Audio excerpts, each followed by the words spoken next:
kabantay mo nganong after na fall ang tao sa Ginoo, wala na nakipag kanang intimate relationship, wala nakipag-uban-uban ang Ginoo dito sa Garden of Eden, no? Tungod kay ang tao makasalanan na eh. Pag mo uban sa Ginoo, no, konsumon siya ang iyang sinful in nature, konsumo na siya sa Ginoo, no? Ma-consume siya because God is holy. By nature, God is holy. Abi man lang nato no nga ang holiness na sa Ginoo kana bang o kana iyang kanang mataron lang siya, no? Actually, it's beyond na no ang radiance of holiness sa Ginoo, no? Dili ta pwede makaduol. Busa man gali, no? Walay lain, no? Walay lain nga makaduol sa Father, no? God the Father, kung dili ang righteousness ni Christ nga which is imputed unto us.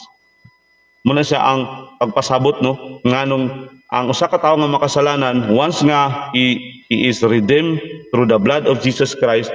Kung tan-aw ninyo ang Romans, the Romans, book of Romans, no, mao na diyan, no, ang imputation, no, din sa nga process nga nung ang tao nga sinful at ubangan sa Dios, once nga mahimo na siya anak sa Ginoo, ang tan-aw niya sa imong kaugalingon, ang tan-aw niya sa tao nga nidawat og bitukang Kristo is dili na ikaw kundi ang righteousness ni Christ was being imputed unto us.